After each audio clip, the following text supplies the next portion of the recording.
It took me a while to find myself because nothing can prepare you for when you're live. You can practice as much as you want at home and talk to yourself in the mirror.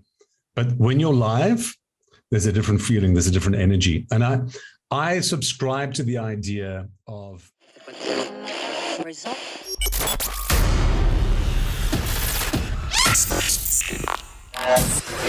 That's actually where I suppose I'd want to start my chat with you, because I think it's a very recent, very significant and important event in your life this year, is that your cancer has reappeared and raised its head again. And you're sort of known for being an active activist for cancer patients, and you really are I think a symbol of inspiration for a lot of people going through similar things. How has the journey been? Is that a question one asks? It's been a long journey. It's been a 3.5 or 4 month journey this last time around, because I had it when I was 18 as well. Yeah, and it's so important to let people know that I'm a positive person, and I believe that I'm already cured in my mind, and the mind is so powerful. Yet not every day is a good day, and I also have my bad days. The last week, for instance, chemo is cumulative, and the toxicity in your body builds and builds and builds over time. So this past week, I haven't been feeling great at all. And I just always want people to know that I also have bad days, also have days when I'm not feeling great. But the importance is, and I use this as my definition of courage and strength, is that you've got to allow those moments to happen, because it's going to happen. But it's your ability afterwards to uncurl yourself from the fetal position and stand up again, which is sometimes the most difficult thing for people to do, but it's so important. You've got to say to yourself, tomorrow is a better day. I'm going to stand up. Look, and no truer words could have been said. I think when people are facing adversity in their lives, these are words that, not only for your treatment, but adversity in general. What I think makes your instance and people that do suffer with the big C as you is that it's so difficult to relate to. When one has good health, it's so hard sometimes to imagine what it's not like having good health. And to not feel on par each day to go ahead and do the things you need to do. And I think with your chosen profession as well, where it's almost even more important to keep your spirit, because you're also there to create, to be the motivation in other people's days on a Monday morning on the radio. And it's part of your job to keep, to be that positivity. And I think for you, it must be at times very challenging, but you are so good at staying positive. And I've seen that with all the material you've put out there. You're also documenting your journey, a big part of it. So for me, it's about reciprocity in terms of, or symbiosis, is that it works both ways, is that I'm giving a lot of myself out there because I know it does help others, to let them know they're not alone. But at the same time, it feeds me as well, because I know there's a lot of people rooting for me. And it's a great feeling to know that people have got your back. And when you are on your knees, they are there figuratively to say, hey, we're next to you, we're beside you. So it works both ways, really. But you're absolutely right. And one of the reasons why I'm documenting bits of my journey is because I saw 17 specialists in the first month. 17. There were days when I went, I can't see someone else. And my partner, Adrian, she said, I booked you to go see another doctor or a wellness expert. I'm like, I haven't got the energy. But what's amazing is every specialist, they've got their own modality, they've got their own focus. I realized that very early on in this journey, there's no one putting it all together. There's no one completing the puzzle. Not to say that I've got the complete puzzle, but I realized that it was up to me to extrapolate bits of information from the various people and put it together. And I just wanted to be able to impart that to others. I'm not evangelical. I'm not saying you've got to do this, this, this, this, this. I'm just letting you know what I'm doing. And for many people, it's eye-opening because they think the only option is chemo. I'm doing chemo, but I'm doing a range of other stuff as well. And based on my last scan results, something's working. Which element of it? Is it collectively all together, or is it one more than the other? We don't know. But the playbook seems to be the right playbook for me at the moment. And it's just it's rewarding to be able to let people know there are other things you can do as well, including, and in fact, I was writing the script now for my next little video, which is going to be on the mindset. It's about, where your head is at. What is your diet? I have chemo and I see people sitting there with a Nando's burger and a Coke. I'm like, you are feeding the cancer. It's like a Pac-Man going, yes, please. And I'm getting bigger and bigger. I'm not doing that in my body. I want to make it as uncomfortable as possible. I want to starve it. So I'm eating the foods that make it very uncomfortable. Right. And so diet, and as you said, a range of other things obviously playing a role in that cycle. We'll probably come back to this because you're documenting this, Jen. I want to speak about, where those that, have been following you can continue to do so in your radio life, and that you've done television. My first question for you is television or radio? I like to use this analogy and it's happened more than once. If I'm walking through a shopping mall, let's say you're walking towards me and you've got a partner with you. If you nudge you see me and you recognize me, if you nudge your partner and go, hey, there's Mark, and you don't say a word to me as we walk past, I'm generalizing, but there's a good chance you know me from TV. But if you see me and you nudge your partner and then you actually go, hey, Mark, how's it? As I walk past, that's probably because you're a radio listener. Radio is a lot more intimate than TV. There's nothing more exciting, I've got to tell you, than live television when it's all resting on you and 9 different people can make a mistake, including the cameraman, the director, and it's all on you to cover. But there's an intimacy with radio which you don't get anywhere else. And the late Kevin Savage, who very sadly passed away in this past week, he had the ability to, and I learned a lot from him because he was like the father when I started at 5FM. He's the person you look to. I believe there's 3 ways you can talk to a listener. You can either talk at them, you can talk to them, or you can have a conversation with them. And Kevin Savage just had that ability, and I've tried to emulate that as much as I can over the years to do the same thing. I try and have a conversation with my listener. I can't always hear what you're saying back, but it's as if I'm sitting on the couch next to you and we're good mates and we're having a conversation. There's that level of connection. Yeah. That's the difference between radio and TV. That's so accurate. I was chatting to Brian Oxley, who's one of our other episodes. He was nice enough to come and chat radio with me. And we were saying just that, and that radio is probably the only medium, and I haven't seen a fresh replacement for it, where the presenter and the person, behind that microphone is with you in that very same space and time. Whereas television, even live television, is not as interactive. The viewer or the listener doesn't play as much of a role in television. As far as I know, I've never worked in television, but in radio, they really are part of that show. And like you said, it's like it's as well as they're sitting there. And do you think that our industry will show resilience going forward and continue to stand strong, radio, when digital is such a thing? Television was a threat. I don't think is any longer, but now there are, podcasts and music playlists. What do you think is going to continue radio, forward? The power of radio, I believe, is the radio, and I talk about music radio because I'm not talk radio, but music radio. Why do people still listen to the radio when there's Spotify, when there's Apple Music? Yeah. And yes, people have a combination. They listen to Spotify and they listen to the radio. They're not mutually exclusive. But the power of radio is not so much about the music. It's about companionship. And to know that there's someone live on the other end that's actually talking to you in real time, not a recorded podcast. And I listen to a lot of podcasts, but to the ability to know that this is the DJ talking in the moment. If you miss that moment, it's gone. It's not recorded where you can go back 10 seconds on a podcast. And that's the intimacy of being live and the realness of being live. And I think that's still what gives radio its viability. There's a place for podcasts, there's a place for Spotify, but there's a place for radio. Yeah, I must agree with that. And I'm a radio fan. I think within our industry, I think you've ticked so many boxes that a lot of us want to tick.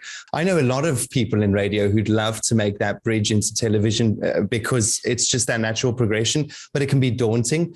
How was that for you, and how did it come about that you were able to move into television? 10 shows, am I right? You've done 10 shows on television?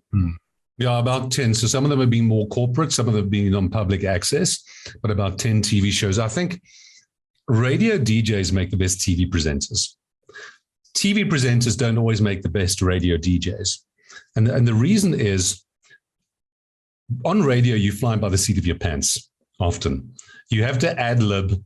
Often you're running your own desk. Things are going wrong. You have to think on the fly. And when you bring that skill to, especially live television, it really is a bonus. If you've only ever been schooled in television, especially auto-cue TV, the moment something goes wrong, you're not quite sure what to do. It throws you. You've gone off script. Oh, dear. Radio, you've got that ability to talk and bring it back. And I think that's why I've always maintained radio DJs make better TV presenters.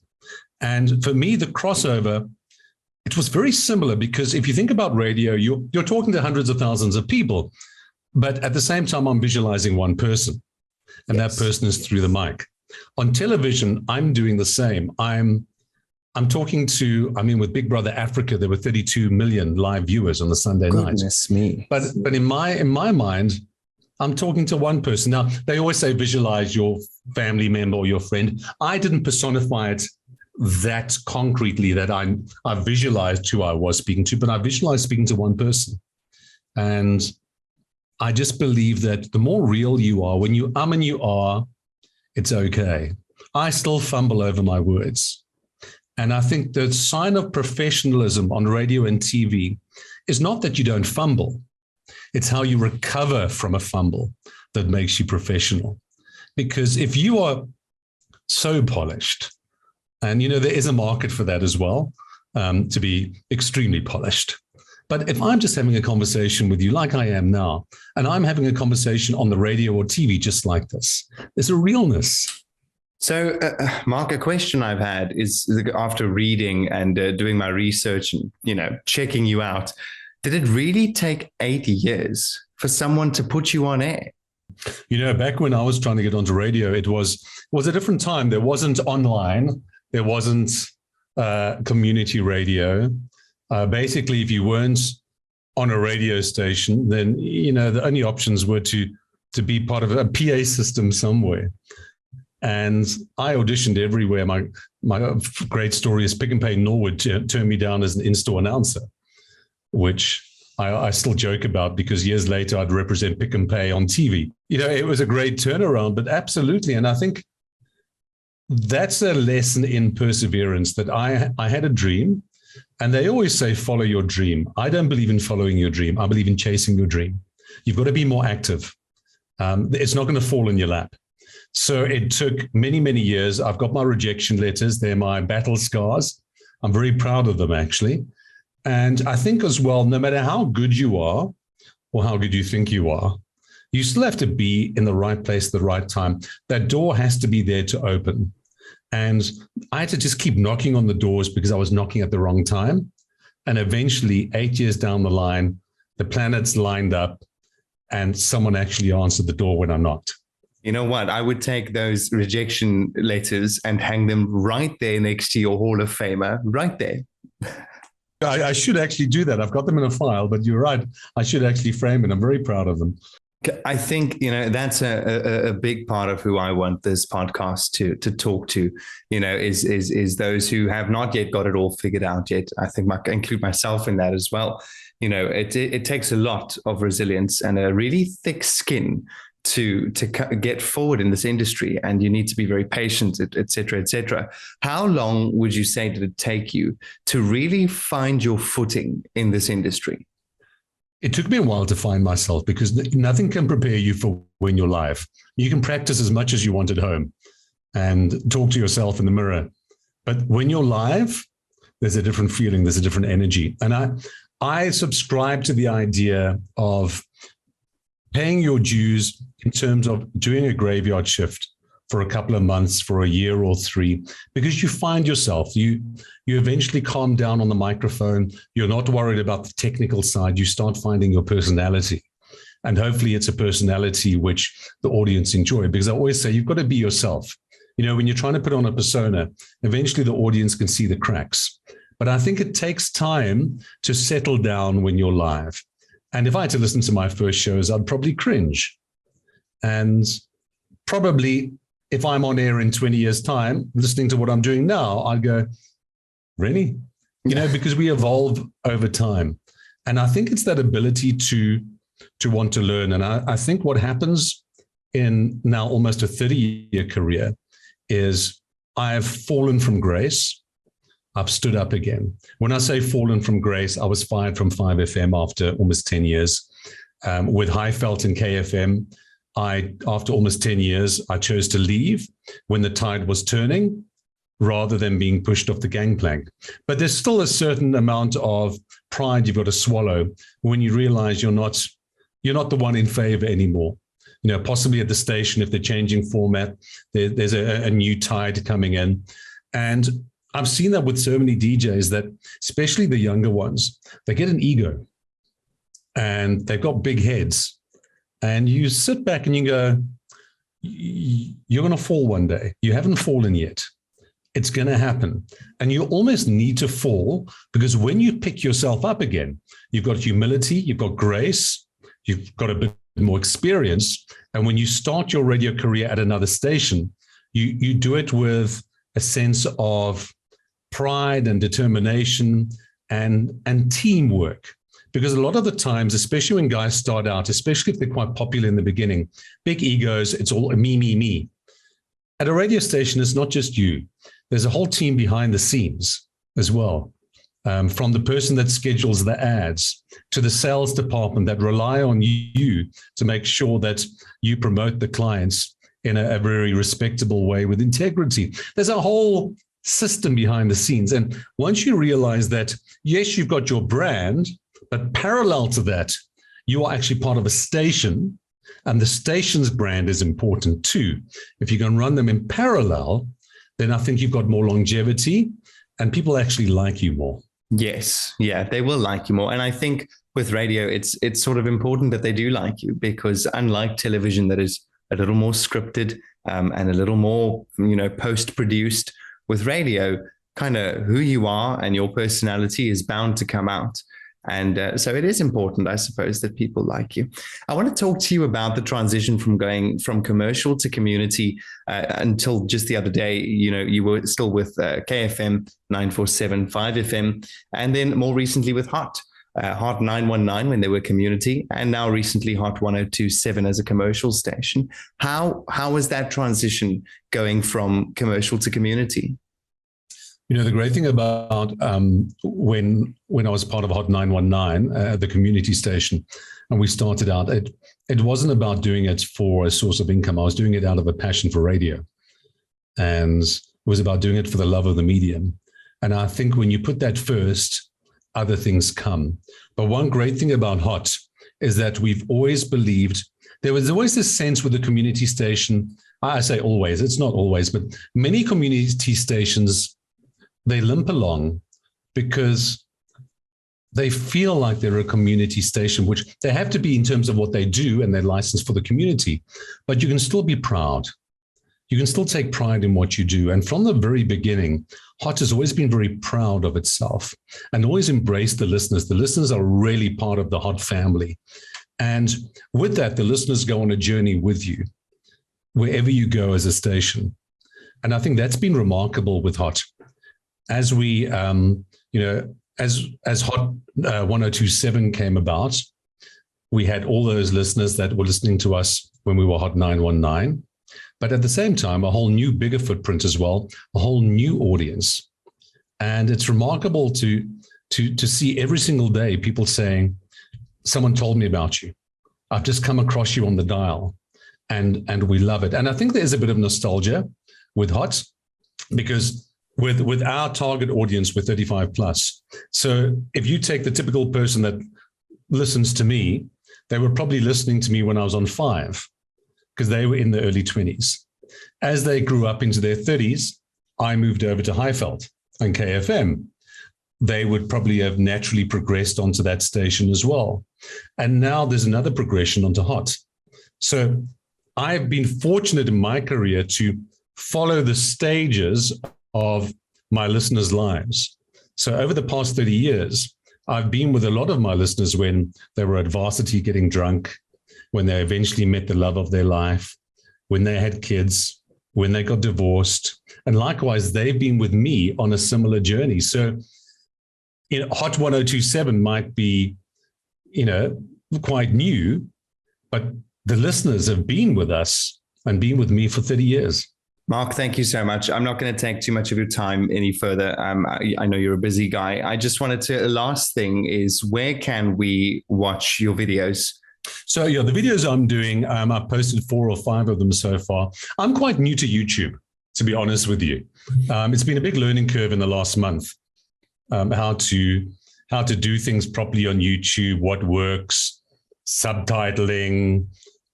Someone even the other day said, what's the most important part about your YouTube video when people go onto your YouTube channel? And my answer would have been, the video you make. And his answer was, no, it's the thumbnail that people see before they start playing your video. So I'm so excited to be on a new learning curve with YouTube. And I am posting things on YouTube, but it really is just Instagram and Facebook and Twitter. That's where I tend to put my daily stuff of what's going on. And I'm just being real. If I have a good day, I'll put it on there. If I have a bad day. So it's Mark Pilgrim ZA on Instagram, on Twitter. I'm on Facebook, and of course, a YouTube channel. There's so many other platforms. The way that people can communicate with you now, there's just so many ways that sometimes for 2 weeks, I won't see all the messages on Instagram. And I feel bad when I get to them because I see people message 2 weeks ago. But there's just so many ways already that it's quite overwhelming sometimes. Yeah. But the basics are where I am. So Twitter, Facebook, and Instagram is where I tend to be most of the time. Lovely. Yeah. And I mean, it feels awkward wishing you luck, because I feel like you need a lot more than that. But also speaking with you for the last half an hour or so, I can tell that you're a person who's not going to take life lying down. And so I do think we'll speak in 10 years. I do still hope to meet you in person. I appreciate it. We'll chat in 10 years. It probably won't be on Zoom, because in 10 years' time, it'll be something telepathic or some other new platform. But good chatting to you, Barry. Thank you so much for having me on the podcast. Really appreciate it.